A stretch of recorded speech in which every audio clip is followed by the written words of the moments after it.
I'm doing this video because a lot of people are trying to rewrite history.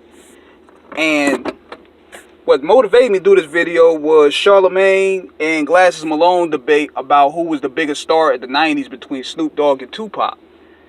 And Warren G gave his 2 cents. Young Noble gave his 2 cents. But at the end of the day, nobody going to take their opinions that seriously because Snoop put on Warren G. Tupac put on Young Noble. So they're going to ride for their squad. So it's on for the people who lived through that period, chopped it up with the rappers, rolled for the culture to speak on the truth. And I was one of those people. I lived through the 90s. I breathed through the 90s. So this is what happened. And I'm going to tell y'all like it is. Snoop Dogg was a big star in his own right. That Doggy Style album catapulted him to automatic superstardom. Plus, the murder rap that he caught, that gave him more gangster credibility. Now, it was the wrong kind of attention that he didn't want, but it made him nevertheless. But the narrative that I don't like is people are making it, especially now, and people that are not really fond of Tupac, they're making it like Tupac was this struggling rapper, but before he stood next to Snoop Dogg, he became a star. That's not the case, y'all, because Tupac had a movie with Janet Jackson for one.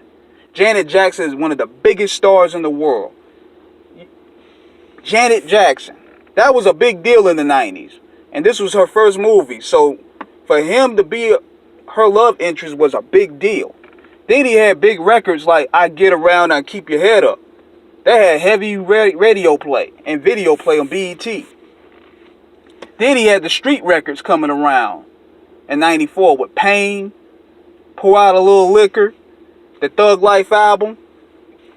Then we'll go on to that. Madonna wanted Tupac on her album. Madonna was one of the biggest pop stars in the world. So for her to reach out to Tupac and want him, you ain't no scrub. You already a celebrity. Then, before signing with Death Row, with Me Against the World, he had the #1 album in the country, Locked Up. He was a rapper, locked up in jail with the #1 album, beat Bruce Springsteen.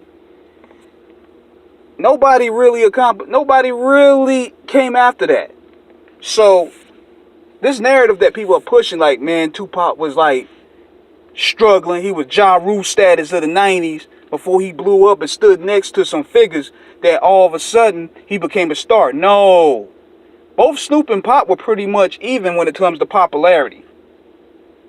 They both were popular.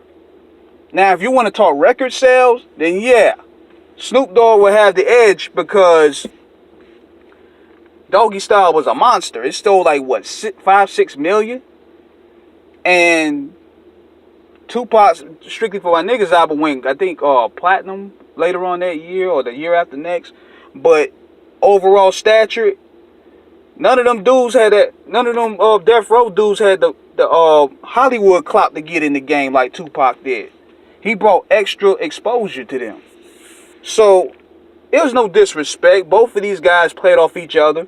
Snoop and Pac had some great chemistry on record, and I wish, unfortunately, that they would have been continued to working together. But the tracks that I heard from them, they were magical. I mean, Wanted Dead or Alive, 2 of America's Most Wanted, Street Life, Is There a Cure for This?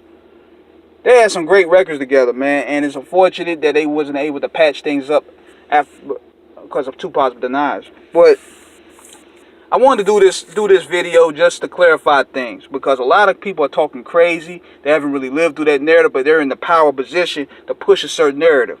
So this is me giving y'all the truth. This is King Eric the Great signing out. Hit the subscribe button. Peace out.